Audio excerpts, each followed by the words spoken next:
This is the Instant Speed Podcast, episode number 50. Holy Moses. Our guest today will be PleasantKenobi, who we last saw at the Pro Tour in Lille. Of course, the Instant Speed Podcast is brought to you by our good friends at kayfabecards.com.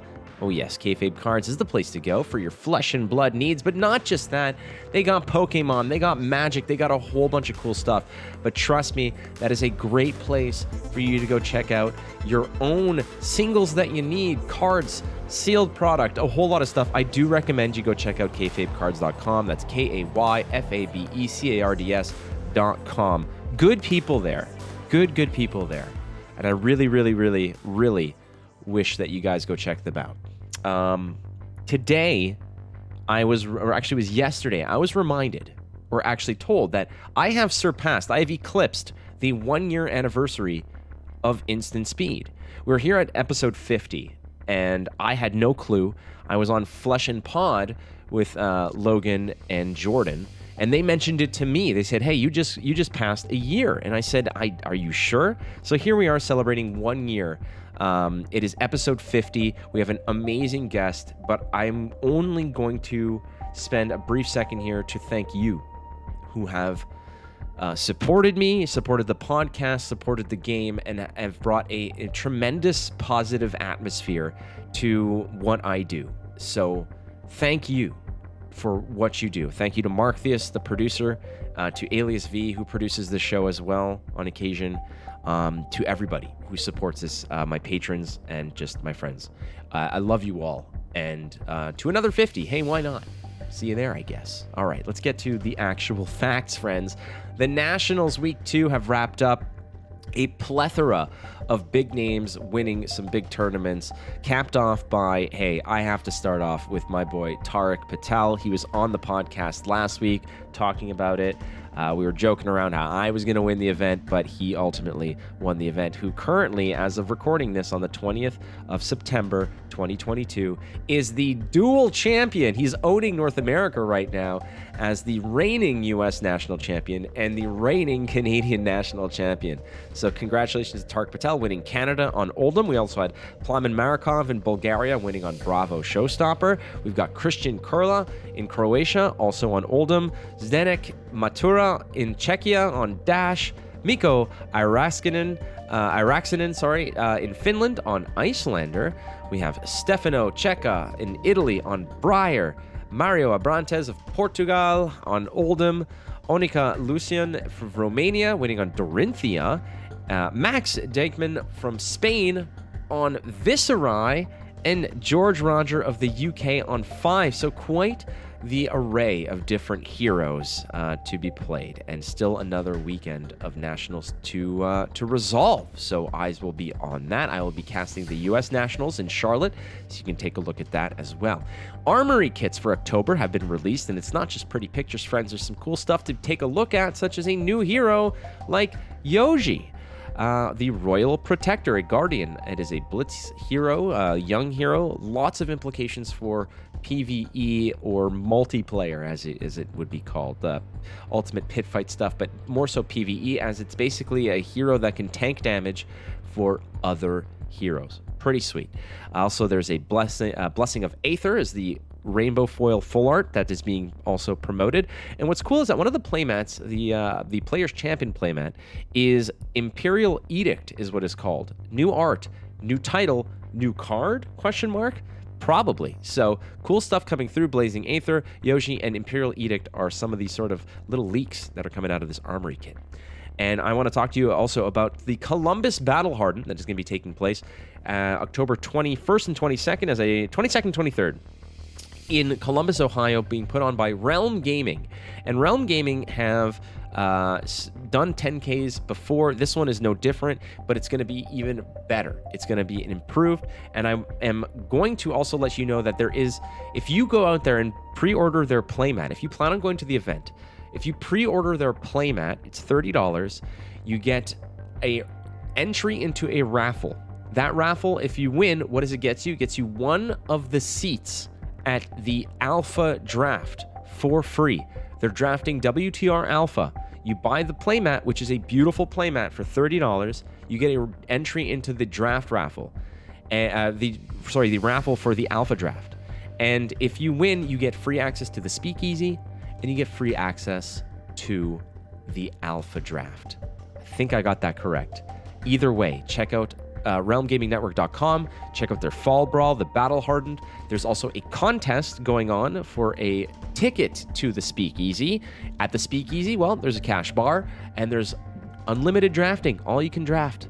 So you can get yourself a ticket. All you got to do is enter the contest. What is the contest? Well, take a picture of me, my ugly face, turn it into a flesh and blood hero, add some creative game text to it, and we're going to select a winner probably early next week.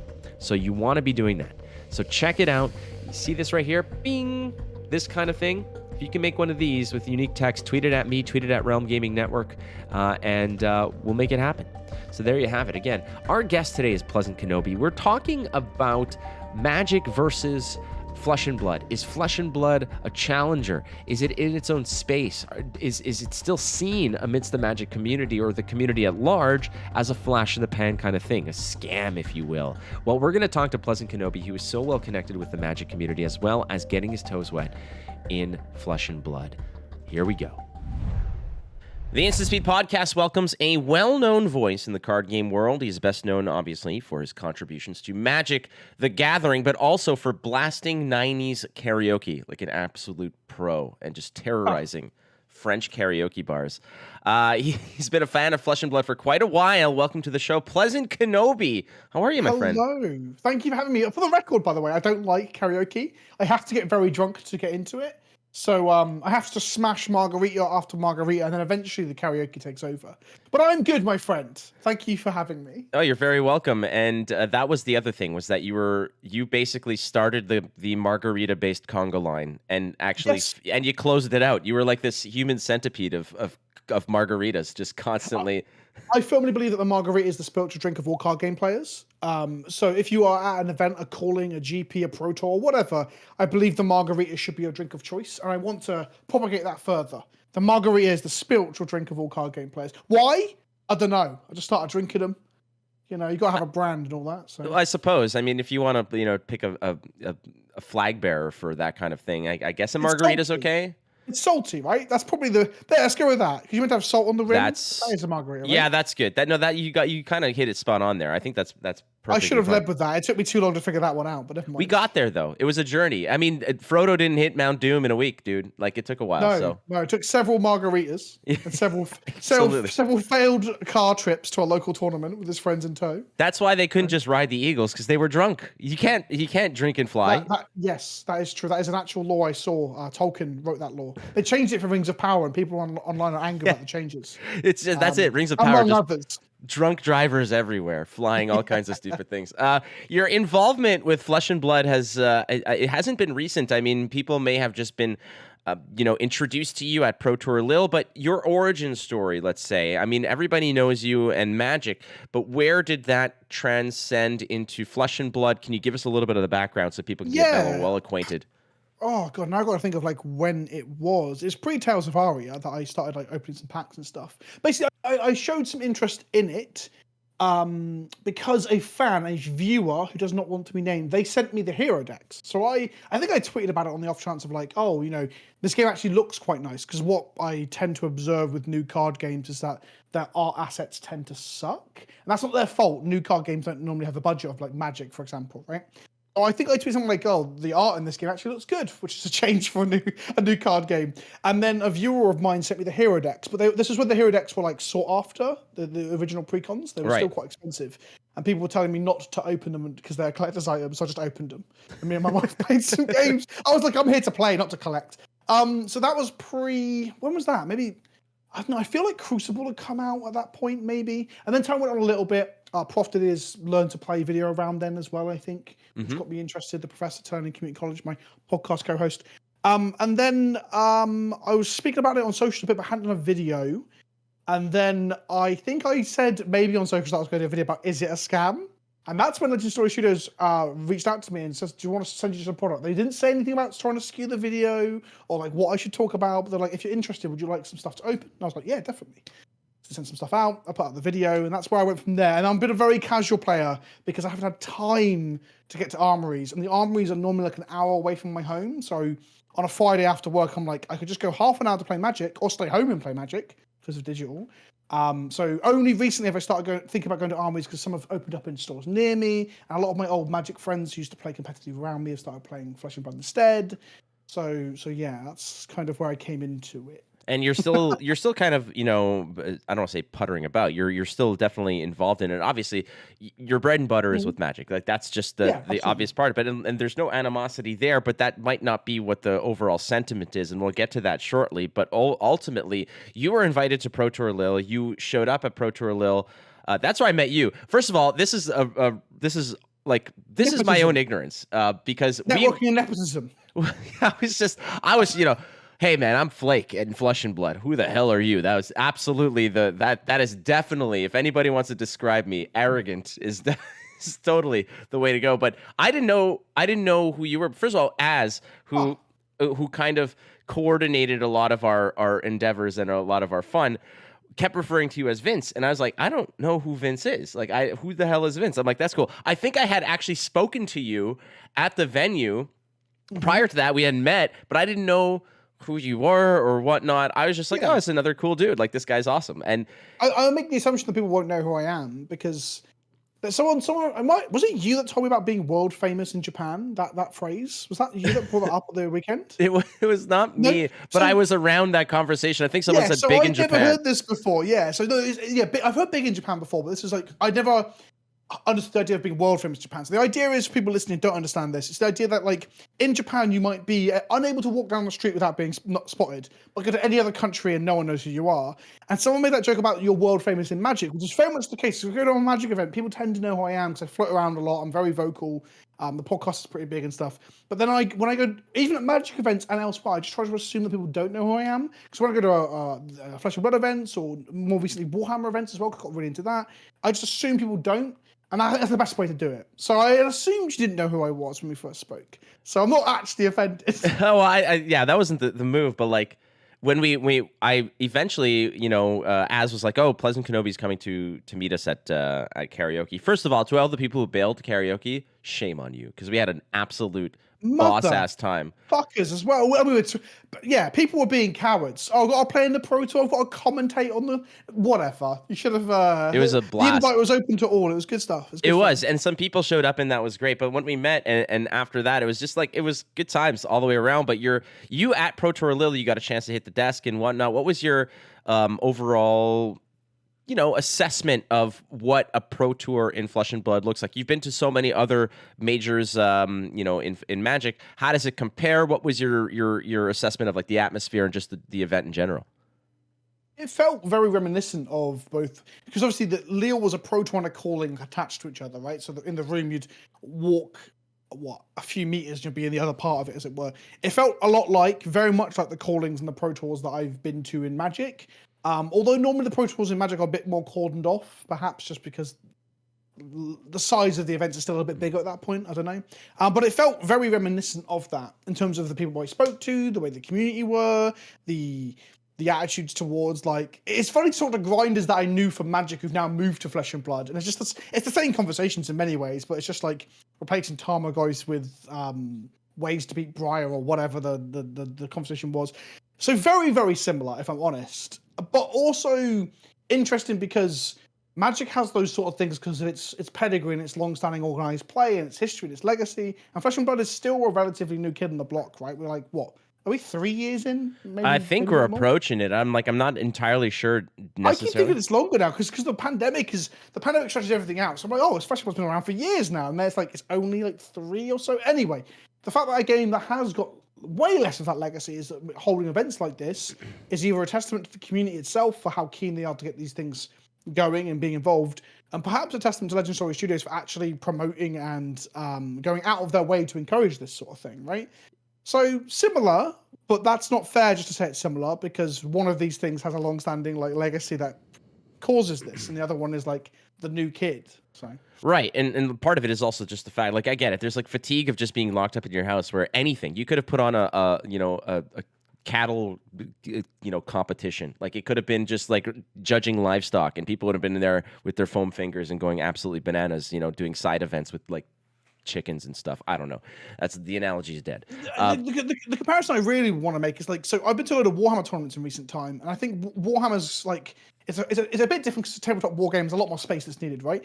But it's trying to grow its competitive scene really badly. Like it's like a real push from the community, but like they seem reluctant to have side events and artist alleys and things like that. There's not a lot of that stuff going on at Warhammer events. So then when I went to the Pro Tour Lille, I was like, oh, this again is kind of learning from the best, as it were, or the big boy in doing all this sort of stuff, where Warhammer hasn't got there yet. So that's a comparison within the same space. So like you said, everyone can have a big tournament, but like there's more of a cheering for the big boys in Flesh and Blood than there is in Warhammer. There's side events and extra stuff, and the calling's there if people drop out as well, which I think you don't really see in tabletops like 40k and stuff. So yeah, it's interesting compared to Magic, where it's more like than it is to 40k, which is the other fledgling one. Because the game's been around for a long time, but it's only recently trying to like really pick up steam as a competitive game, I guess. So where do you think, now that there's been 2 Pro Tours in the books, plenty of callings, nationals are popping off, Worlds now is going to be essentially the biggest thing to happen to the game. It's the biggest event. Where do you think Fab is situated now on this echelon of card games? Magic is and in my opinion, will probably always be the undisputed king when it comes to this kind of thing of just notoriety, reach, player base, etc. But there's so many others out there, Pokemon, Digimon, dare I say MetaZoo, things like that. There's all these other card games that exist that are sort of fighting for space. Where's Fab for you? You mentioned 2 games with actual tournaments and organized play, then you mentioned a third that, as far as I understand it, I've never met a human being that's played a game. Oh, do you want to hear my MetaZoo story? Well, it's not even mine. I'm assuming you're talking about MetaZoo when you're talking. I am. MetaZoo is actually the thing that a lot of Magic players and Yu-Gi-Oh players and stuff who are bitter and shitty about Flesh and Blood, they say these statements like, "I've never seen someone play it." I'm like, no, you're talking about MetaZoo. Yeah, like, Flesh and Blood has these like massive tournaments and stuff. But anyway, go on. Basically, this isn't even my story. This is a story by Dagan White, who's like a world-class card player, like one of the people at Pro Tour in Lille who was like undefeated on day one, just like one of those awesome players. Went to again, I'm paraphrasing a lot of this, but the last time I paraphrased this, basically it was confirmed that yes, I'm pretty much 99% accurate, and Dagan can confirm this. Either way, MetaZoo put on a massive tournament, like a world tournament, like a huge tournament, like hundreds of $1,000s prize pool. So Dagan goes, learns the game, buys the cards, finds a deck, and is like, I'm just going to go and spike this tournament. It seems like incredible EV, because who knows who these players are who are playing this? Are they collectors? Are they whatever? Goes, and after day one, basically just is in the top bracket. Like he's one of the top seeds after day one. Tweets out, wow, the MetaZoo competition is pretty soft. Gets banned by MetaZoo and disqualified from the tournament between days for slander against the game, quote, like citing that tweet, where his tweet basically said that the game, the competition is pretty soft. Like he's feeling very confident. And he got disqualified and banned. Like your top seed from the tournament got kicked out. And he appealed and then got kicked out of their Discord too. There could be an argument that it's not very sporting and that perhaps they don't want that mentality or attitude, sure.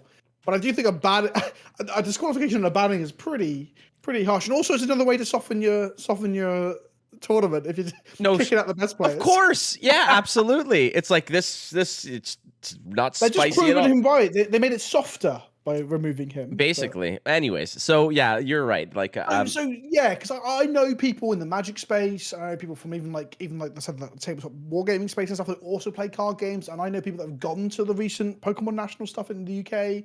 I know people who've gone to the Digimon stuff at was that at PAX? They had a big Digimon tournament.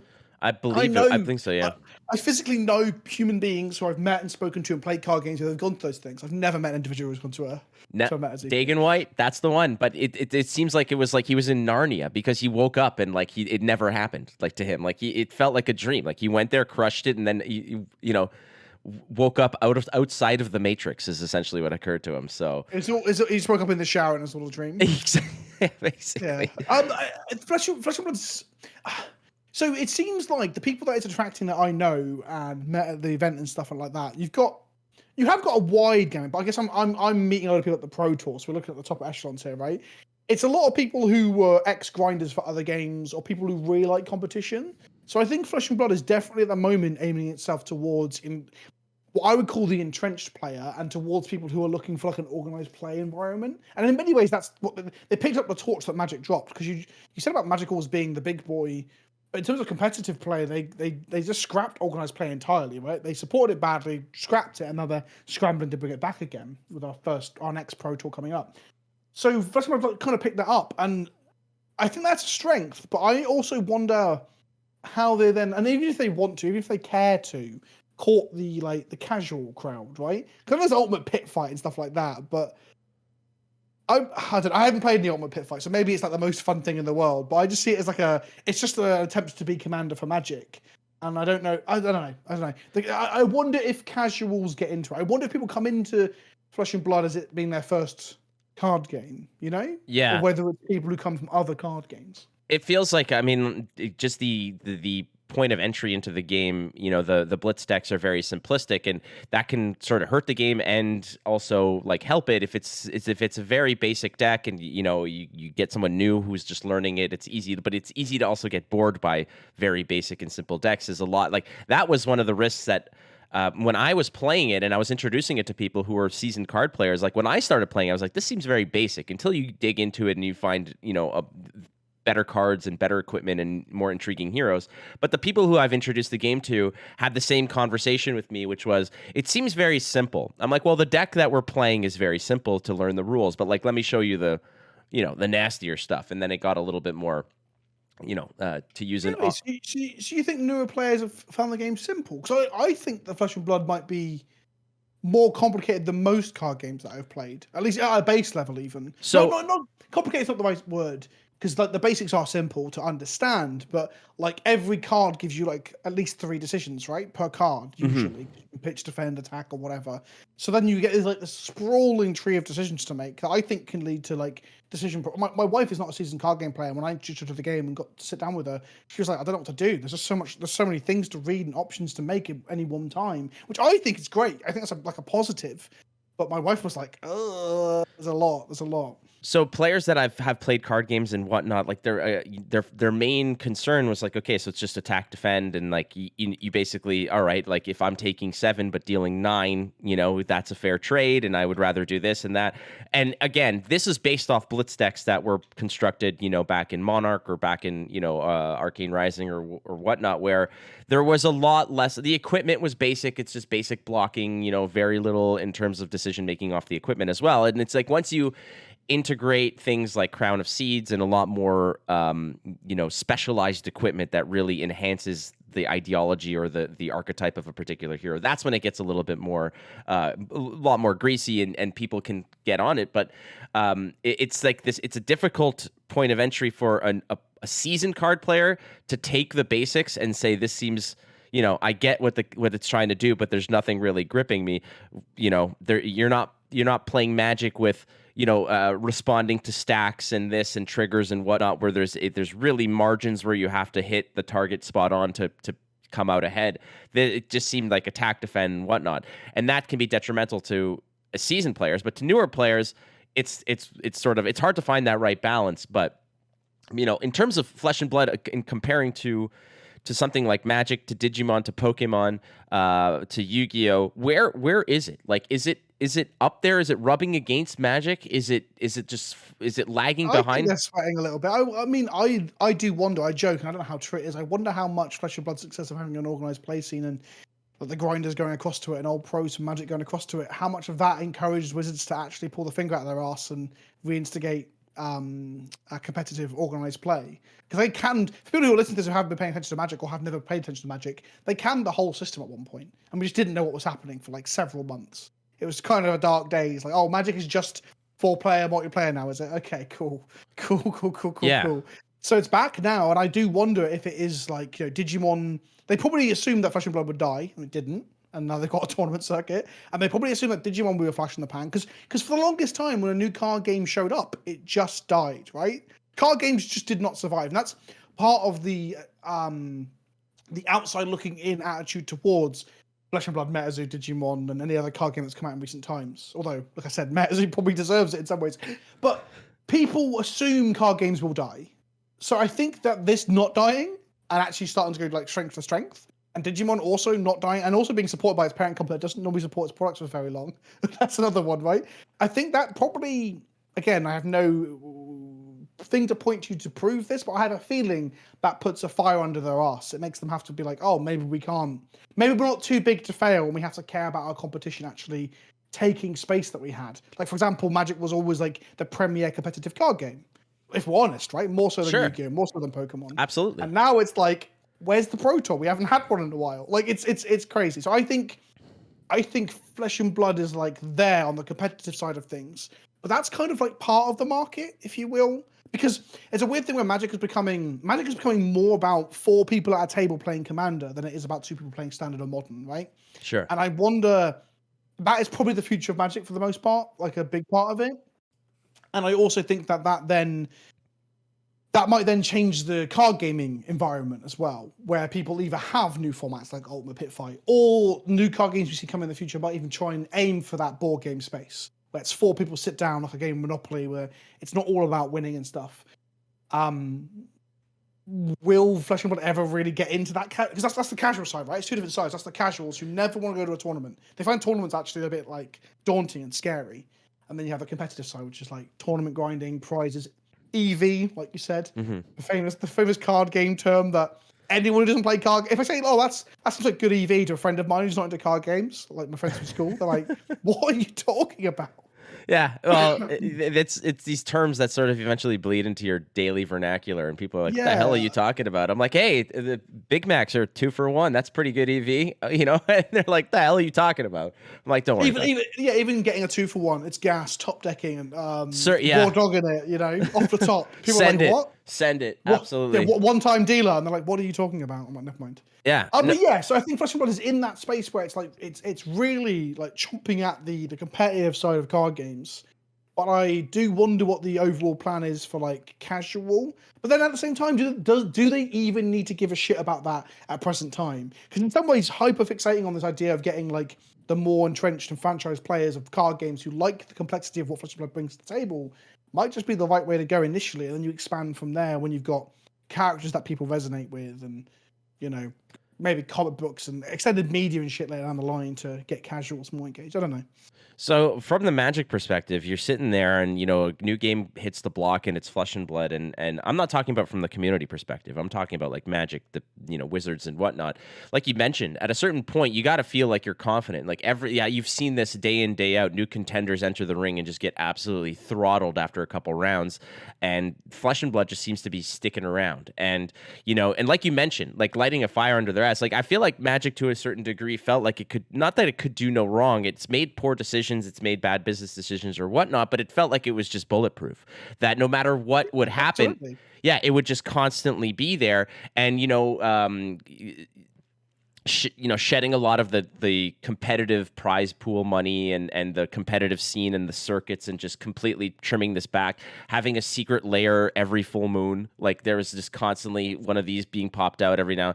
They dropped the ball on so many different fronts across every facet of the game. So like you said, like they lent into collectability, which a lot of the community didn't like initially because there's just so many different secret layers coming out. They absolutely mismanaged the esports. They had more bannings than they'd ever had across every format ever. And in that period of all those things happening, they made more money than they ever had. Right. So there's this argument that no matter what mistakes they make, they are just too big to fail.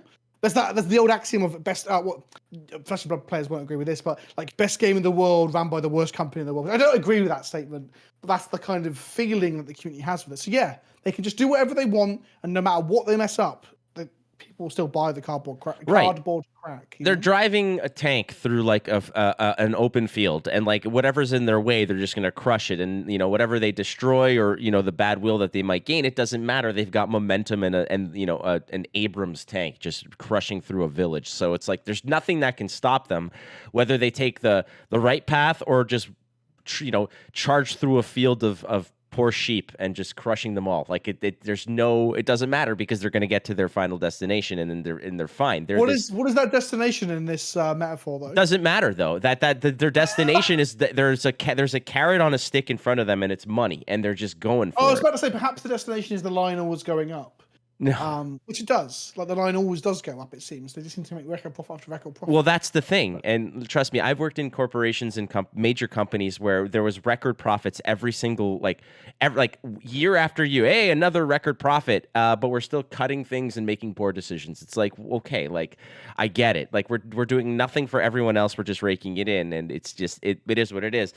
Like, Magic has come out with excellent products. They've come out with terrible products. But what I'm trying to think here is that at what point does that kind of bulletproof feeling start to erode because you have something like Flesh and Blood that is taking everything that perhaps people are wanting in other card games and doing it well? Is Magic kind of going to be reacting to this to a certain degree? Like, do you think that some of their decision making is the fact that they're just like, okay, we have an actual contender? You know, Magic and Pokemon feel different enough, but I feel like for the quote unquote mature, seasoned card players who really get into the Magic train, Flesh and Blood is definitely not just a viable alternative, but perhaps a more attractive one. Yeah, it's kind of like I said about how I see a lot of tournament grinders moving to Flesh and Blood because A, there's a circuit, and B, the game, especially during our very dark periods of the last 2 years, there's a lot of bannings in Magic where people were very fed up with the meta games that we had. So perhaps like Flesh and Blood felt healthier in that way. So like I said, perhaps that's why they're bringing back the Pro Tour. Not the only reason, but perhaps one of them. There's an interesting point that the original CEO and founder of Wizards of the Coast, who's no longer with the company, Wizards of the Coast being the company that makes Magic, he's on a podcast with the Tulane Community College, and Prof. Brian asks him, what is the best thing that Wizards did early on? The best thing they did that allowed Magic to survive and become this iconic and monolithic brand. And he says, without hesitating, he just says organized play. Like organized play was the absolute backbone of what made people want to buy packs, seek out singles, build their decks, go to places and become entrenched in it. He believes that organized play was what made Magic what it is now. The thing is that I guess times change and we might be at a situation now where organized play is just almost like a legacy thing that they might do as a respectful thing to give some sort of prestige to the upper echelons. But in reality, if someone like Flesh and Blood is competing and perhaps doing that better than they are, then they could always fall back on this multiplayer casual commander thing, because that is what most players play. Most players play kitchen table, 4-player, muckabout, there's no stakes. So that might be, we're already seeing Magic lean into that more so than anything else in the game. And if organized play goes badly, if it's mismanaged again like it was before they cut it, we might see them just move to...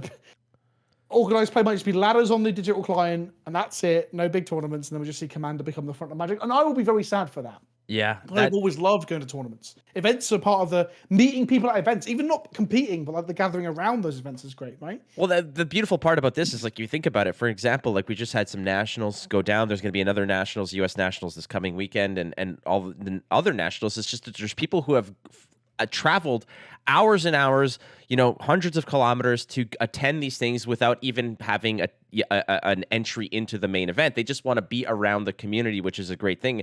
And when I'm saying that, is Magic sweating about this?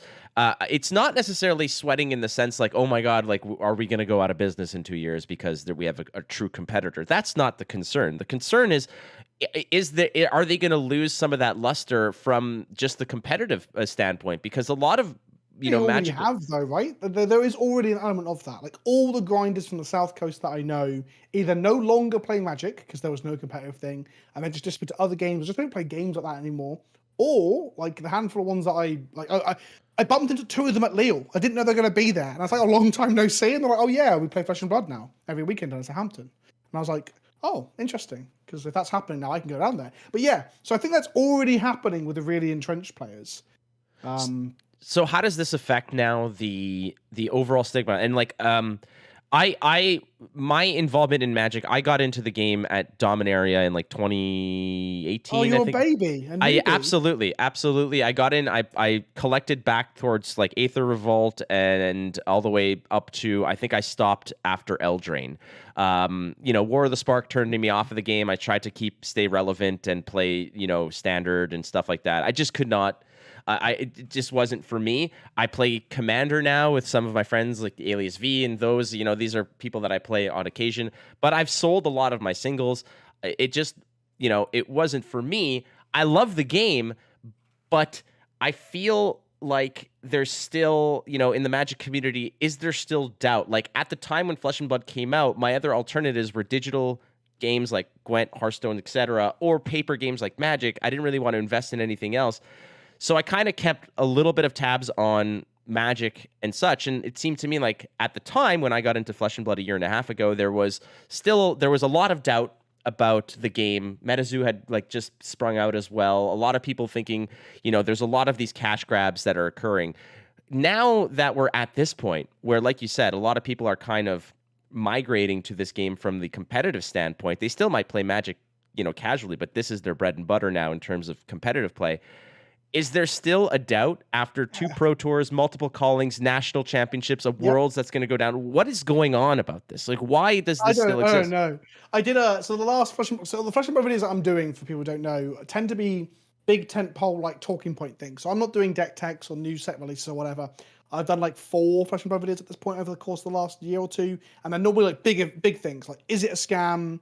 A video that never came out was talking about them actually being ecologically friendly with the packaging and stuff like that, which I think is a really good point. And the last one was about shredding the tunics, right? 'Cause it's a big talking point that I wanted to. Because I think it's really interesting on how that reflects on everyone who's into card gaming, not just Flesh and Blood. Anyway, so I put out the video about the shredding of the tunics. I even reach out to Legendary Studios and ask for like a comment, and they give me one as well. They're really helpful.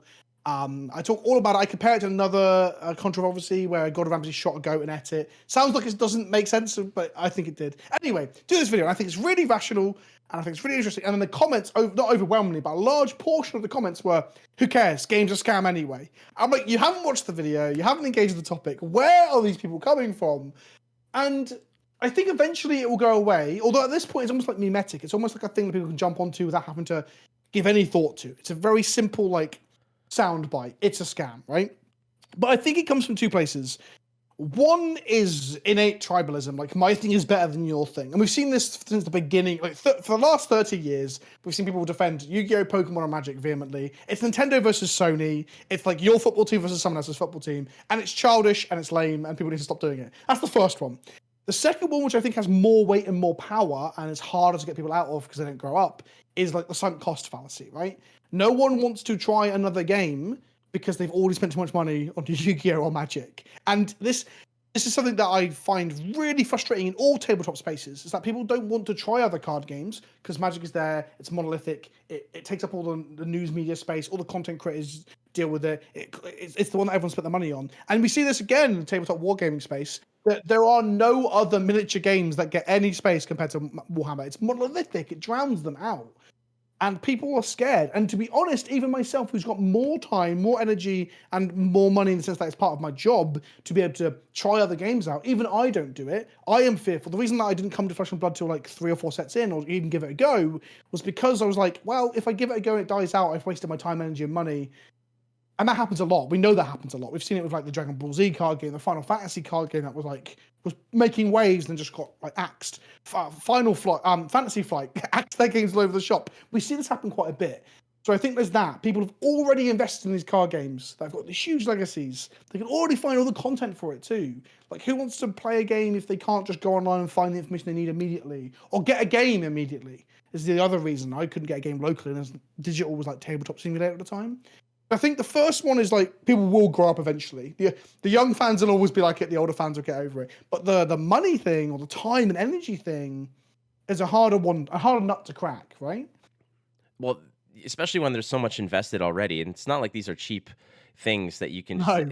it's like you mentioned, it's just like it's supporting your football team. Like you get or baseball or soccer or sorry, or football or American football or hockey or whatever. It doesn't matter. Like for some, if I want to try golf, I have to get clubs, and it's sometimes like the investment is it's a one-time investment to get the equipment. If you like it, you like it. If you don't, you don't. You could try something new. In card games, you not only have to make that investment, but you also have to keep up with that investment. So like you mentioned, it gets scary to have to think of like, because you're not getting into a new card game to just try it and have the cards and play every once a month with randomly. You're getting into it because you want to play it regularly and probably competitively and such. So you'll probably be investing a pretty penny into these games. And it like you mentioned, it's really just, it's difficult to sort of abandon that. And when Magic has always been there, like you said, this monolith, this pillar of CCG foundation that you can't move. Do you build around it? Can you even? It's like the North Star. If like you lose sight of it, are you lost? Like, are you just constantly out in the wilderness? Like, what is it? But the fact that there's still this lingering doubt to me. How do you overcome that? Like, if you're LSS, like I have presented some of my ideas and strategies to LSS about how to sort of combat this fallacy, but at the same time, I also had to explain to them, I'm like, you're not gonna drive it through certain stubborn minds. I mean, if we are talking about, I mentioned, I keep saying this, keep back to it, and it's not even the way that I necessarily want Magic to go, but the casual crowd is really important. And you just said about how you want to go to the store, you want to play regularly, you want to play competitively, but that isn't necessarily the case for the wider community, especially the ones who are calling Flesh and Blood a scam. I think when you get to the players who are like compete in Magic, they can probably see that Flesh and Blood isn't, especially when their friends are now competing in Flesh and Blood and stuff. But like your average player who plays Commander, they try to play weekly, but they end up playing like once a month at the game store. Those people don't need to keep up with stuff, because that's the beauty of like a casual Commander 4-player board game-esque scenario. Is like you just rock up, you muck about, you play for 3 or 4 hours and go home, and there's no lifetime hobby element, because lifestyle hobby, sorry. So Magic and wargaming like 40k and stuff, and Flesh and Blood are lifestyle hobbies in the sense that you have to keep up with the news almost. You need to know what the metagame is. You need to know what the rules changes are. You need to know what the ban list is and stuff. Where things like Commander, none of that stuff really matters. Just rock up and play your stuff and muck about. And so that they are the crowd that then, I've bought my stuff, I can't bother to learn a new game. They're the crowd that are making the jokes online, I feel, at least. How do you stop them doing that? How do you get them to try it out? I don't think I have an answer, honestly, besides having that sort of casual play option that might entice them. I don't know. Again, I don't know if Ultimate Pit Fight really ticks that box, honestly. Yeah. Or maybe over time there's not an attrition element, but like if Flesh and Blood is floating around in these stores for the next 3, 4, 5 years and beyond that, but I'm saying that period of time, it just being on the corner of their vision the whole time will probably soften that resilience or that reservedness, right? Because no one says that like other tabletop games are a scam. No one says that Betrayal at House on the Hill is a scam, right? But it's because it's a known entity. People are like, oh, I've heard of that board game. It's meant to be quite good, and that will happen with Flesh and Blood eventually. Because no one says Yu-Gi-Oh is a scam. No one says Pokemon is a scam, right? They've earned their dues, I guess. Is kind of where I'm getting. Yeah. At. Do your time, but beyond that, I can't give you a concrete, like, actionable plan, which is a bit shit, I know. But well, that's why I'm a commentator on the internet instead of someone actually doing a job that matters. No, this is a job interview, man. Like you're sorry. That was well, you failed. Part of it also, like you mentioned, is just like I feel like there's certain, like you mentioned, okay, Pokemon, no one thinks it's a scam. Yu-Gi-Oh, no one thinks it's a scam. But like those also have the Pokemon's got the issue right now where people were saying it's just a collector's market, and actually the competitive game is kind of dying or drying up. That is a talking point I've seen. I'm not necessarily too in tune with it, but I know people who play and have played recently. And I mean, when I played within the first few sets that came out 20 some odd years ago or 20 years ago, my main concern now is like, okay, back then Charizard was the tits, man. Dealing 100 or 120 damage was unheard of. It's ridiculous, whatever. Now you got, you just drop something that can smash you for like 300 damage and it means nothing. Like it's just like right off, like water off your back. Power creep. Don't worry. Flesh and Blood will get this power creep eventually. Oh, it's going to get there.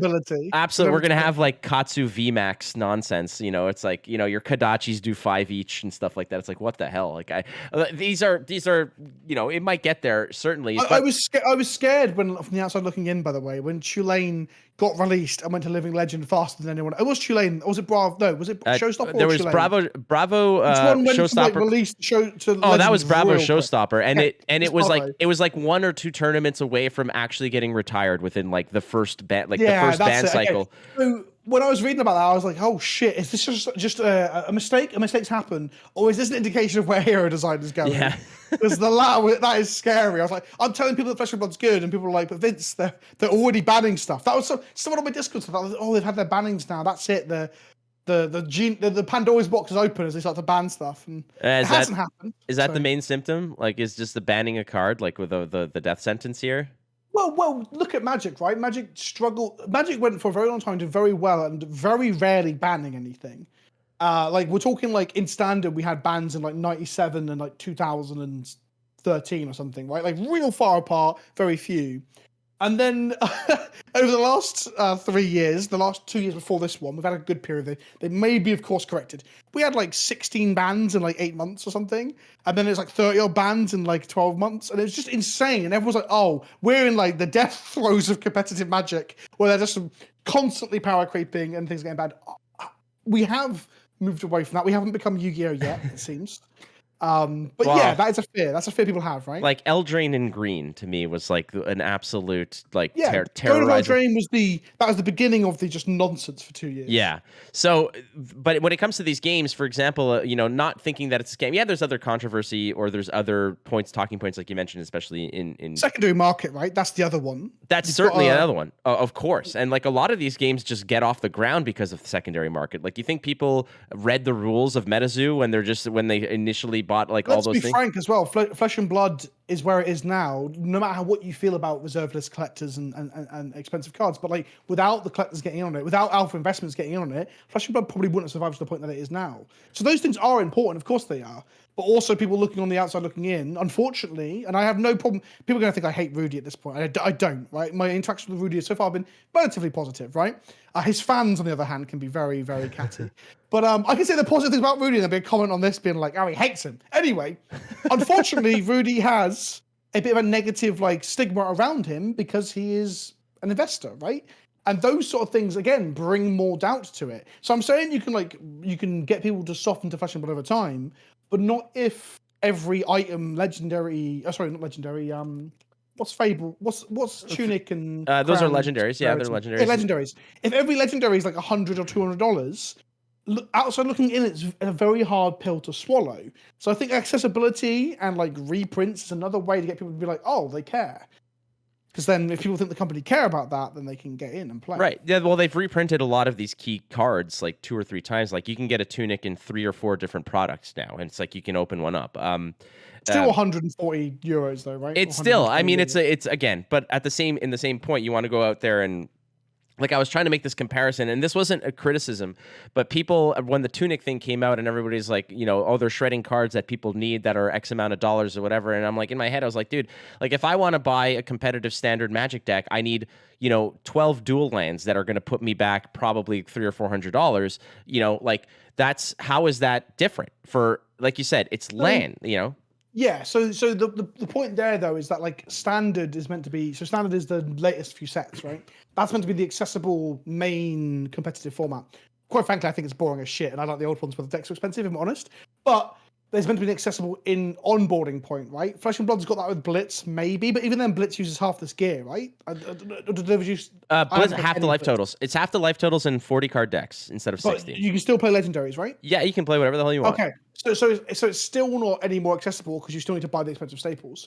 And all I can say is perhaps reprint some of those staples to the point that they are below $100, and at that point people might not find it such a frustration, or have such a plethora of staples. This might be where we get to that, like Tunic isn't de facto the one that's played by like 70% of the metagame, and therefore won't be $140 because there's other options. It's kind of like the lands you mentioned. Scalding Tarn's a good example of Magic. It's a fetch land. It was $80 for the longest time. I launched a t-shirt campaign that said reprint fetch lands, you cowards, to like as a meme because it's not reprinting them because they didn't want to. They wanted to be collector's items, right? And eventually they reprinted them and they dropped as low as $20 each. So a playset of 4, which is probably comparable to a legendary, was $80. And at that point I was like, you know what? You can't really ask them to do much more than that. That's where we kind of want to be at. Because it's all about optics, right? It's not even about the actual... You are right in saying that Flesh and Blood decks are cheaper than modern decks, but that's not how people perceive it when they buy one card for $140. Right. And it's all about optics. Yeah, and I can definitely get on board with that. And like the argument that I try to push back, or the bigger picture I'm trying to tell people is like, yes, I'm not like, you know, people who are defending Flesh and Blood are not saying that it's cheap to get in. We're saying that this is just a reality of wanting to play a top tier deck, that it's going to cost you money, whether it's in Pokemon, whether it's in Flesh and Blood, whether it's in Magic. You're going to have to pay money to have the best stuff. I don't actually agree with that. And that goes back to the casual versus competitive thing. Like, the people who are calling Flesh and Blood a scam are usually the free-to-players on Arena, who are like the casual Magic players, or the people playing Command at the local store who doesn't want to try another card game. And those people aren't buying playsets of Scald and Tarns. They aren't even buying like duels. They're like cracking occasional packs and hoping they open a Shockland. Like, the vast majority of Magic the Gathering players, like 95% of them, are kitchen table Commander players. It's only like the top 5%, not top, sorry, that's the wrong word. 5% of them are playing competitively. So all these players are playing with whatever they've opened. They're not even buying singles. Hell, they might buy a single at £5 now and again and think that's a lot, $5. They're like, oh, I've stretched out here. I've bought this like Scry Temple for $5. Those ones are always going to think that the expensive staples mean that it's not worth getting into it. And then when you have Ultimate Pit Fight, your version of that is meant to be the board game, 4 players, drink a beer, don't worry about winning sort of game. It doesn't matter, because then your individual one cards are still $100, right? That still happens in Commander. I mean, Dockside Extortionist right now is still $80 or whatever. But those players feel that they don't need those, where Flesh and Blood is aimed almost exclusively towards the competitive side, so you kind of do need those. Hey, I've been trying to get a damnation for my mono black deck, for my mono black commander list, and I'm just like, I'm not ready to pay $40 or $50 for it. You know, like, well, lucky for you, I think it's less than that now. Yeah, well, I still $14 after multiple reprints. How much? 14. Okay, that's good. See, patience pays off. I just didn't have it in my deck for like 3 or 4 years, and now it's been reprinted a few times. And the other thing on this cost bit, obviously, like I said, casuals are always going to complain because people get upset in my video comments me playing a card that costs like $1,000. I'm like, well, I own it. I'm going to play. I'm not going to not play with it. Right? That's an insane idea. But the other point is that the cards that are the building blocks, the absolute staples. So we're talking like lands in Magic, or we're talking legendary chest pieces that are generic in Flesh and Blood, right? Those ones, in my opinion, although it's a good investment because you can play them any deck, they should probably be the cheaper ones because they are the ones that are the building blocks for your game experience. I get it if they don't reprint like a customization, a specialization for a hero or a super weird niche mythic. But then I guess in Flesh and Blood, the specializations and the niche rares that are played in one deck, those actually don't get much of a price tag because there's no demand for them. But either way, the building blocks should be the cheap bits because that's how you get the better optics of this game isn't so inaccessible. So accessibility is important, right? It is. No, it absolutely is. Again, a lot of the objective of this conversation was to just kind of not necessarily dispel myths, but discuss them. And, you know, everybody's going to have opinions and such, but I've always noticed that there's, you know, at least early on, there was animosity between Magic players and Flesh and Blood players, whether it was mostly driven by one side. You know, the way that I saw it, and of course I'm seeing this from, you know, through rose-colored glasses. I love the game. I'm involved in Flesh and Blood. You might have a bias, perhaps. Oh, certainly. I mean, first of all, if you're listening to any podcast, it's not news. It's not objective. It's going to go through a filter of the person's opinion. It's just the way it is. Whether it's in the inflection of how they say things, there's going to be some bias involved in it.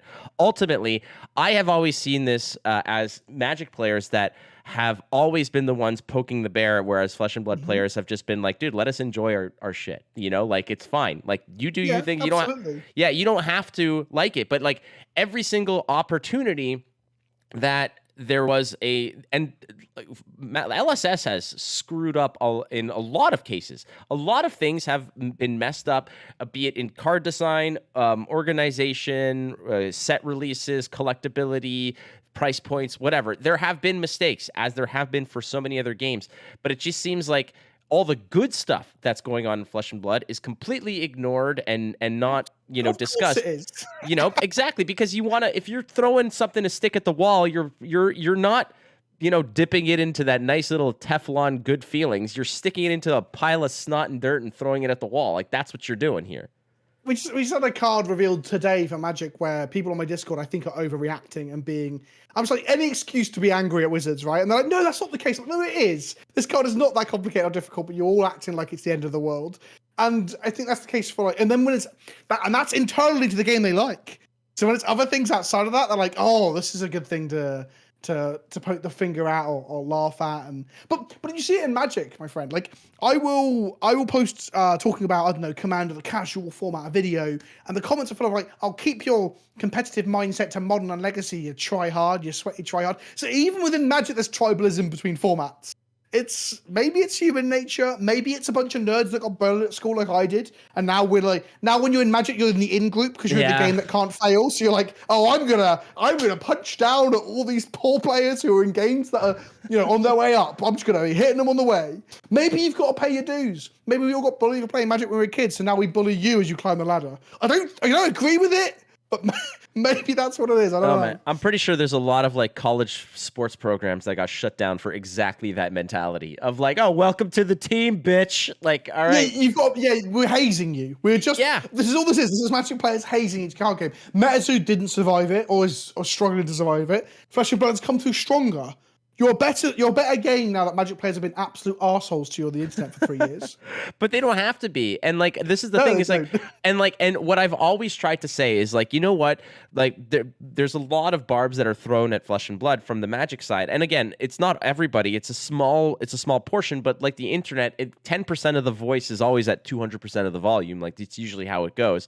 And I just tell people, I'm like, don't go poking holes at bad things. Like, just enjoy your game. Just you do you. Like, it's gonna happen. Like, no matter what happens, you go to a bar, you order a beer that the bartender thinks is stupid. They'll be like, oh, you're drinking, why don't you drink a real beer? Get lost. Let me enjoy what the hell I enjoy. How dare you enjoy a coffee made with soy milk instead of milk? Who the hell cares? Who the hell cares? Are they like, unless they're literally just wringing out a small orphan into your coffee cup, then maybe you should. That's the only way I can drink it, if I'm honest. Oh, is it? Okay, but you got to also remember that during the Flesh and Blood's like sophomore year, and it's like even its first year as well, Magic was going through a really hard time because the pandemic wasn't easy for anyone or anything, right? But also like our competitive play got killed off. Everyone was like, oh, Commander's the new thing. Oh, they're printing all this like exclusive stuff and FOMO stuff and. Oh, now we've got The Walking Dead as actual cards of Magic. Like, every controversy we had was obviously shaking the confidence that people had in Magic itself. So some people may manifest that in just wanting to shit on another card game or the players of that game to make them feel better about the situation they're in, where everyone thought Wizards were losing the plot. So there's a bit of that too, I think.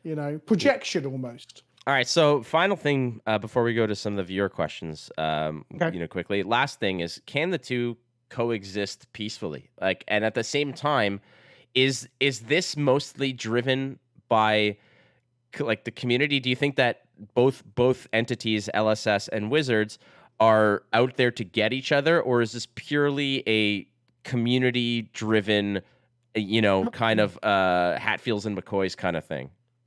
They can definitely coexist. We have been talking from the already. We've come in with the established idea that like Flesh and Blood needs to carve out being what Magic is, right? And there's an argument that it never needs to court the casual player, and it is a bit more of a 1v1 competitive game, and that can be its thing, and it can happily grow whilst doing that, right? And it's doing that already. It's already growing in that space. So we're coming in with the assumption that it's trying to mimic or take space from or market share from, but doesn't necessarily need to do that. Are they antagonistic towards one another? I'm going to say I assume not. Like, James White's an ex-Magic player who loves, like, the card game community, right? So I doubt he's got, like, that much animosity towards Wizards. What are Wizards like? I don't know. Is there a Cold War where Wizards are going to, like, pay all the artists to have exclusivity contracts so Steve Argyle can't make another piece of art for Legend of Story Shooters? I hope so, because it'll make a great video on YouTube, but I just don't know if that's the reality. those are definitely some shots that you can take. I mean, that Maybe I just make up the lie. But like, I've heard that Wizards of the Coast are exclusive contracting every artist in the space. Hey man, No. I will say this: I have been pining for an exclusivity contract, any contract, frankly. I'll just tell like LSS, if you want to sign me to just exclusively cast your game, I'm all good with that. That's security that I want to have. And if you're an artist, I mean, if someone's going to throw a truckload of money at you to say you can only draw cards for our super successful, everlasting game. Sure, I would never blame the artist for taking the thing that secures the bag and pays for their family and their mortgage and their heating bill forevermore. But if Wizards were doing that, I'm not saying they are, by the way. I'm just pulling things out of my head of like what could the animosity look like. That would be really, really, really shitty. Well, it's basically. also immensely transparent to the degree of like suddenly it's like, oh, you draw for both of us, like now you just draw for us, and that's the way it goes. But also because of NDAs, it will never look like that to the people looking at. So that's why I'm saying it's like a Cold War. Sure, yeah. We will never know, barring people making clickbait video titles about it, I guess. All right. Well, if you're hearing this Cold War thing, please, ladies and gentlemen, do not build a wall across Berlin. Don't do that. That's not what we're doing here. No. It would be Berlin. We've got to extrapolate to metaphors that don't evoke perhaps bad feelings. Oh, Pokemon. There's a wall through the middle of Pokemon. Sure. That's where the Cold War line is drawn. It is, yes. We get all the grass and water. You can have all the fire and like ghostly stuff. That's where it is. You just gave us the better type for sure. Hey, I told you I'm biased. Actually, I love grass Pokemon. We're very biased here. All right, friends. So that has been basically the conversation here, and I do appreciate you you being very candid as you always are, Vince. You're an awesome dude. We have one more quick segment called Go Again. We've got a few questions from the community. Will you stick around and answer these? Yes, of course. Are these hot fire? Do I need to be quick with them or what? You can be as quick as you want. I mean, you know, if I want to be really slow. If you want to be very slow, you will probably. If you want to be very slow, then you can go play MetaZoo because that's where all the slow players are. I'm just joking. Ooh, shots fired. That's not a Cold War. That's a hot war. I don't even know if that's a reference to how the game plays. So I don't even know if it's got any rules. I don't even know how the game plays. Anyway.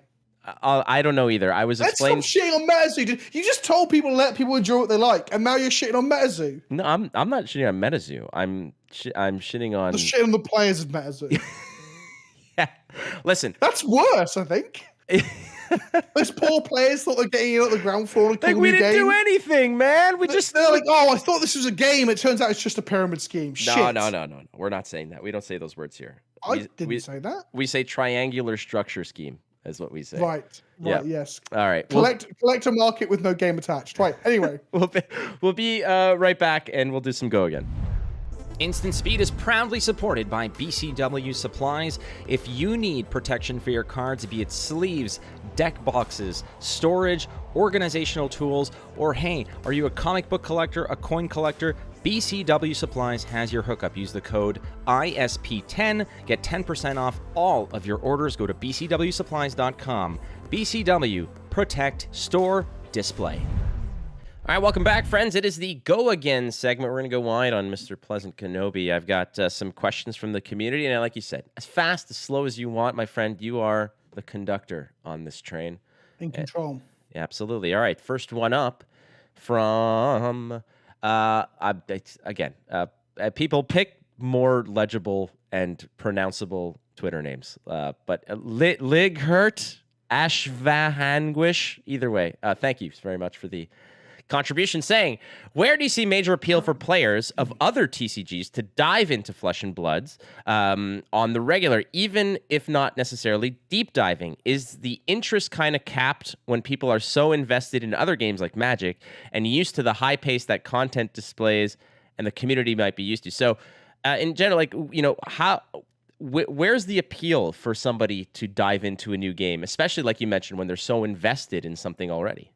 I was going to say that question. We've covered a lot of that already, talking about how there's like a sunk cost almost in other games. I think Flesh and Blood itself has got a unique angle. I always joke that I say joke, I mean this seriously. It feels like somewhere between like Soul Calibur and a MOBA in terms of it being very character driven and being one-on-one combat.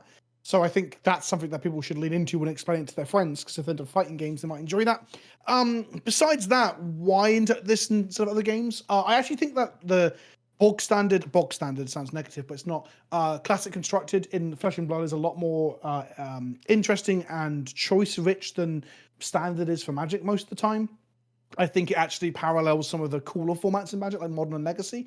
So if you've got a friend who plays Modern and Legacy or the more complicated formats of Magic or other card games like that, and they're looking for, in my opinion, a more complicated game in a good way, a more choice-rich game, then I think Flesh and Blood is how I, again, would look to describe that to another player. As for the whole content thing, that's something that will come with time, I think. There are more and more people like starting to make videos, podcasts, articles and such about Flesh and Blood. I guess that's just a thing that will grow over time, especially as larger creators, I guess, chime in on occasion. I don't know if I count myself as a larger creator. As medium-sized creators chime in on occasion, that'll help as well. I hope that answered that question. Yeah, you got it. You got it. Well, they can't say anything, so this is a one-way. Yeah, fuck them. Yeah. I mean, yes. Yeah, we'll just say, yeah, we answered your question. Yeah, we did. I nailed it. Perfect. 10 out of 10, no notes. Easy. At Crowtails asks, are you planning on doing a video about your Lil experience? And also, how excited are you for 40K Commander decks? So in terms of Lil, no. I'm very bad at vlogging any event that I go to. Literally anything. I've been to so many events that I've loved and been passionate and excited about, and then just not done a video on them. I would tweet while I'm there, and I'll do social media while I'm there. You should follow me on Twitter and Instagram. There you go. You're more likely to see stuff on those about events than you are on the YouTube channel. What about 40K decks? I probably answered this question with my, 10 videos I've done last week on this. Absolutely obsessed. And they've all been revealed at this point, and they're all amazing. And I'm very, very excited. And I can't wait to play with them. And the only thing we haven't seen at this point of recording, is the Orc Secret Lair, which I'm also really excited for. I think Wizards have slam dunked it. They've knocked it out of the park. It's one of the best products I've ever seen come out of Wizards of the Coast. Oh, I wanted to bring this up earlier, and I completely lost my train of thought. But we're talking just about the success of games being on the backs of very successful IPs. For example, I don't think anybody's going to consider Lorcana to be a scam or anything because you got something like Disney right behind it. But at the same time, the secret layers, I was talking to some people and mentioning about, I would never invest in a secret layer thing. I'm not a vanity style player, but if they ever printed a Millennium Falcon or a Han Solo card with the magic stats on it, I would be the first in line to get it. And now I wonder if Disney's even going to allow that to happen. But I don't know. We don't know if Lorcana is actually going to make use of Marvel or Star Wars yet, do we? That's just not a known thing. But if Disney's making a card game, I'm sure they want to secure as much design space as possible by not... Potentially, but they also might want to keep it in that space where it appeals to like a family-friendly, get your children into it thing with... Well, I say this, those things are family-friendly, but I mean, like, there's this... The core Disney experience is kind of different to those in a way. But I do see what you mean. But also, don't forget, League of Legends has its own card game online, and we still got an Arcane Secret Lair in Magic, which I said was actually impossible. I said, while Legends of Runeterra exists, there's no way we get League characters, and then we got an Arcane Secret Lair. So at that point, I'm like, well, I guess... Yeah, you're right. Crossovers in advertising is crossovers in advertising at the end of the day. But fuck Marvel, my friend. DC. That's what I want to see in the next Magic crossover. I want to see Batman, The Flash, Superman, Green Lanterns. Oh, that's the next crossover that I really want to see. But anyway. I love it. Batman would be Demir, wouldn't he? Depending on which Batman we're talking about, like which era, and that matters for the art. So if we have I'm blanking. Year one, Frank Miller. If we see like a Frank Miller style Batman, then perhaps he's more black-red because he's all about... I was going to say Rakdos sounds about right for that, yeah. Yeah, exactly. It depends on what era we get. If we like Justice League, like with the space stations and the Brother Eye and stuff, he's probably Jeskai and... Oh, it gets complicated. Anyway. All right. Next up, this is from Cathardigan saying... What can Flesh and Blood do to attract more content creators with large and established viewership? Now, the first thing that pops to mind on this is that if you're attracting anybody who has an established viewership, you have to make sure that whatever the hell that they're doing is going to either be equal to or greater than the sum of their influence, their income, their reach. I think that is like the easiest answer, but I guess you can probably dive into this because you yourself are one of those types of creators. I don't know. Again, I see myself as a medium fish, and well, if you're a medium fish, I am the thing latched onto your side, eating your parasites. Well, I didn't want to say you were a parasite, but now you mentioned it. I know. How do they attract more creators? Oh, I guess so. There's a few ways you can go about this. One is just over time, proof is in the pudding element of the game growing, multiple Pro Tours, multiple nationals, multiple the world's things will obviously hopefully bring some attention to it, and that will encourage people. Secondly is probably a more direct thing though, which is probably Legend Story Studio courting those people by paying for them to be involved in stuff. So like community cups is a thing that Magic did back in the day, where they got influencers and creators to come along and play in weird formats and stuff, and streamed it or made articles about it and stuff. And I'd love to see the return to that in the card gaming space. But I think that at that point they should be inviting people beyond the card gaming. Like if you're going to spend the money to put on a little tournament of like influencers, you want to grab people from outside in gaming and stuff as well. And there's a celebrity couple of years ago to Magic, which was really cool. So maybe some sort of event like that. If I worked in the I want to rephrase the whole thing. If I worked in the marketing or social media influencing like department of Legend Story Studios or any company like that, I would be going out of my way to create a cup event where we invite like the 5 or 6 best players in the world and other creators as well. I'll pair them up and have those duos duke it out in like two-headed. They can talk and communicate and then play. And I did that for Shadowverse. There was a tournament called like the buddy system or whatever, where I was brought in and paired up with a coach, like a Shadowverse like community like content creator pro, and played in a tournament where they just like it's like it's a 8-person bracket. You have a coach and there's like $5,000 on the line. And I lost in the finals twice, which was hilarious. I did it twice and I never played Shadowverse in my life. But it was like it got me into the game, which I like. But ultimately, I mean, and you draw on those audiences too, but you've got to do it in the right way. Because I think it was just advertised their one that they did a couple of years back as well as they could have done.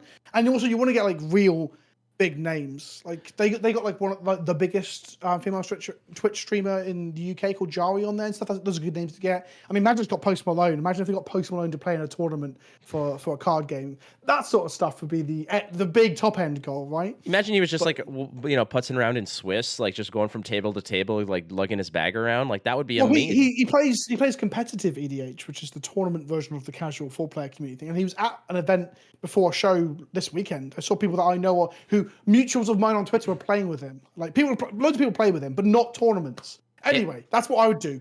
Celebrity Cup sort of thing. So let me ask you this real quick. For people like yourself, for the prof, for Brian, your initial videos on games like Flesh and Blood that you are not necessarily known for, are these maybe you pull the curtain back on this, are these paid or sponsored? I mean, you have to be transparent about those when the videos come out. So like, there's no hashtag sponsored, hashtag ad on these. These are just passion projects, right? These are you saying, I think there's something here. Yeah. So I was just looking at how well it did out of interest as well. No. So if a video is sponsored, I have to explicitly say it. So I've done sponsored videos for Digimon, Yu-Gi-Oh, Horus Heresy Legions, which is like a digital card game for like Warhammer and stuff. And sometimes like after the fact, I don't make any videos on those topics because here's a real curtain off thing. I talk about this quite publicly. If you get paid to do something and you start doing it without getting paid, they probably won't pay you again. And as much as I don't dislike Yu-Gi-Oh, I'd rather Konami paid me to play Yu-Gi-Oh. Digimon I thought was really, really good, but I've also got to be cognizant of how much time I've got. And then I tried Flesh and Blood around the same time. This is like beginning of the pandemic and stuff, or just before the pandemic. And I preferred Flesh and Blood to Digimon. But I didn't do it because I was paid. I just did it because it was a game that was growing up and I wanted to try new games and stuff. So no, I've never done a paid Flesh and Blood activation, barring the fact that I had an appearance fee to come to Lille. But at that point, I'd already done like 3 videos on the topic anyway. So I've never done a paid video. I just did them because I thought I played the game. I was expecting to think it was meh. I actually enjoyed it a lot more than I thought I would. And that's where I'm at now in terms of like buying cards to play at Lille, for example. Because buying it isn't cheap with Flesh and Blood either, unfortunately. Like, that's my favorite when you get those, what a sellout for doing something for free. Like, what the hell am I selling? Anyway. Yeah, exactly. Exactly. All right. This one you did dig into, but just sort of maybe give it a once over from Clark. Clark actually responding to a tweet you made a year ago, September 16th, 2021, where your tweet was, the absolutely massive stretches Magic players continue to make to dismiss Flesh and Blood will never not be funny to me. We consistently see a very strange tribalism where the success of another game is seen as possibly damage to Magic. It's strange. Clark saying, okay, it's been a year since this tweet. Consistent with my messaging. Well, that's it. No, and we talked about this. That's what this episode's all about, Clark. So like, we're not going to dig too deep into this, but the question from Clark is that do MTG players still like vehemently dismiss Flesh and Blood? And has the Fab is too expensive myth been busted? So we definitely dug into this, but if you can just kind of encapsulate it in a quick response. So I think more people have come around to it over time, especially people that I know who are like grinders, shall we say. I use the word grinder very vaguely. People who go to Magic tournaments on the weekend as their hobby thing. Has it got rid of the myth? No. As exemplified by the comments on my last video about the tunics. Of course, that was a very hot button topic, but if they'd watched the video, like I think I'd really get everyone onto a level playing field, give all the information and stuff, and they're still just like scam, scam, scam. So no. Um, how? But I guess the other problem that I've seen, which we haven't talked about here, well, I'll briefly mention Hicks, it seems relevant, is that there are players on my Discord, for example, who got really into Flesh and Blood to the point that they stopped playing competitive Magic, still play Commander and stuff, and watch content about it, but started playing Flesh and Blood as their main game, their main tournament game. And then because they couldn't get games in or couldn't do it without traveling so much, similar to my story a little bit, they stopped and went back to Magic. So there's a bit of that as well, where as it spreads to more game stores and more people pick it up and it continues to grow. It's a slow process, right? People can then try and play it more. And then when people try and play it, they see their friends playing it, they might give it a go. And eventually we might move past this weird tribalism. But it'll always be there to some extent. It still happens now. If I do a video, talk about broken cards, and I mention Pokemon or Yu-Gi-Oh! In some way, there'll be some weird comments about, oh, all Yu-Gi-Oh! Cards are broken, or Pokemon's not a real game, and that still happens to this day with games that have been around for like 23 years at this point. Dude, so we'll never get rid of it. I've been dealing with since I was involved in Gwent for 5 or 6 years. It's been called a dead game. Real game. It's a scam. It's been 5 years, and the people are still, because they're all just waiting for that time where it does go. And I told you so. It's like, yeah, you got us. You got us 5 years later. Is Gwent still healthy? My honest reply is that it still has a dedicated player base. The player base can be very, very toxic and very negative, but I mean, I think that's true for a lot of them. My problem I found with the game is that players who play Gwent are not always card players, so they don't understand things like balance, like standard rotation, like power creep and stuff like that. So they want everything to be incredibly over the top amazing, but when things are over the top amazing, everything is bad. So is it healthy? I unfortunately don't see a 2024 for the game necessarily. They've been scaling back. Is the game good? I think the game is exceptional. There were periods where I thought the game was it's the most unique card game that's out there from a digital standpoint in terms of rules.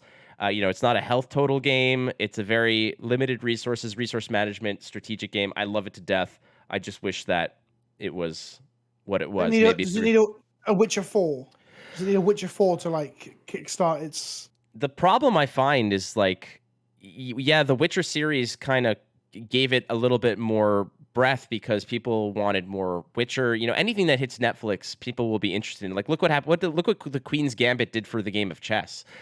Chess was already super popular, but people that were like, hey, this is not like, seeing the game in action is a different thing than just seeing that, somebody has a chessboard under their coffee table somewhere. So I always have high hopes for Gwent. I think that the people that are working on it do not have the resources they need to make that game successful. It's the truth of it. I mean, CDPR has the Witcher IP and they have Cyberpunk, and I'd say that 90% of their investment, their manpower and everything goes into those two games and The Witcher 4 and everything. And I think rightfully so. That's where that's where the paychecks are signed. So it's a whole other conversation. I love the game though. Yeah. I've got more questions. But we should move on. We should, yeah. Last question from Greg at Darth Prentice saying, this is for PleasantKenobi. Any plans for more fab content in the future, as well as what type of fab content is best suited for acquiring new players? Okay. So for the first question, yes. The current, that's just some notes. It's not a full-fledged video yet, but the next video about Flesh and Blood at some point when I have space and I'm not talking about the near omnipresent releases and perpetual hype of Magic, is I want to talk about how other card games ban and what those bans look like, whether they're managed well, and so on and so on.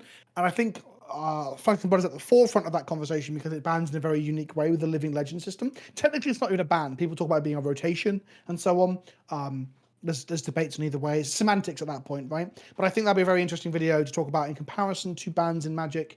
In some ways, that video might actually maybe show up when we get our next big or exciting ban in Magic, because then it's a good springboard point. And in many ways, that's what I have to do for all my videos. And it's similar. Let's go on to the second point of the question: is that I can't just really do a deck tech on a deck or talk about a card in Flesh and Blood, because that will perform quite poorly. Going across niche on YouTube is very hard to do. I've done it recently with Warhammer and kind of had success with it, but it's very, very hard to do. So I've got to come at it in a way where I am approaching and trying to make videos that I think a non-Flesh and Blood player would still want to click and watch. So I did videos on Rudy's Millions. I did videos on Is It a Scam? It's a very provocative title, right? The Shredding of the Tunics. And then I did a couple of preview bits as well. But I have to come across and try and make a video that I think will be a success and a hit outside of the Flesh and Blood player base. And in some ways, that's me trying to be like, oh, by the way, you want to watch this because you think it's a scam, or you don't like Rudy making $1 million or whatever? Well, also, there's a real card game here, and there's some interesting things like the Living Legend system's actually a really cool way of doing rotation. It's that sort of thing. So I can't just flop my content willy out and hope it succeeds. I've got to plan and figure out a way to get people to click. And then I get called it's clickbait. If I do a provocative title and the video is really rational, like, it's clickbait. I wanted you to shout and to scream and to piss and to shit, and I'm like, oh, my bad. Sorry. I thought I'd be a rational human being and discuss this in a reasonable way. Dude, if your thumbnail doesn't have you looking like a train was going to drive right into your mouth hole, then like what's the point, you know? I know. I do use my face quite a bit because it's just a part of the game, as it were. Yeah. But I had a video. What video was it recently? I put a video that I threw up on Reddit because I thought it was a good video. And the comments, like the first 5 comments, were like, oh, I hate this guy. It's all clickbait. I'm like, you haven't watched the video. The video is like 22 minutes long and you're commenting within 5 seconds. Yeah. And then that's my favorite is like you publish like a 25-minute video and it's been the video is 1 minute old and they're already talking about how you're completely wrong. I'm like, dude, that is physically impossible for you to have an opinion right now. Like, it is outside the realm. It was a reprint video, which I had taken 3 days to make sure I had everything right about it. And I even had a quote from one of the staff at Wizards about it, the topic. And then people obviously watch 2 minutes, hate me, because everyone's got haters, right? And then they just commented down below like, oh, well, actually, Mark Rosewater said this. And I'm like, well, yes, because if you watch it about 6 minutes 30, I talk about that, unpack it, and whether or not it's actually a reasonable solution. But of course, that doesn't matter. No, right? It doesn't matter. And I dared to put myself in the thumbnail as well, which got more clicks. That's the game, kids. That's the game. I have the whole point is. Oh, go on. Sorry. Oh no, I was gonna say I have this conversation with like my editor all the time, who does the thumbnails and whatever. After every video, he's like, "Okay, I need a stupid face of yours and whoever else you're doing the show with." And I'm like, "All right," and then it's like, "Oh," or something like that. And I'm like, "But it works, man! It absolutely works." Because like you can make the best video in the world, you can make the best content in the world, you can make the best poem, do the best art, make the best song, and then if no one clicks it to listen or watch, then that stuff. If a content creator makes a point in a forest and there's no one there to observe it, did it even get made? And it's true. That's the way it is. You've got to do the stupid promotion stuff of provocative titles and thumbs. I would actually amend that and say if a content creator makes an intelligent statement, but the thumbnail doesn't have his face receiving high impact hot dogs or something like that, or like it doesn't look like he just witnessed somebody eat their own feet, like. Does the video even exist? Like, that's kind of where we're at. I mean, it's much easier than the philosophical question we're parodying. The answer is no. Yeah, no. That's just science. I mean, let's be real. Yeah. Vince, you are an absolute stud of a human being. I do appreciate your time, your candor, and everything. It was a joy to meet you. I hope I will hang out with you again in the future. And yes. Are you going to Worlds? I will be at Worlds. Are you going to Worlds? No, it's too close. That was a provocative, like, oh, no, it's I know. Too close to. What the hell was that?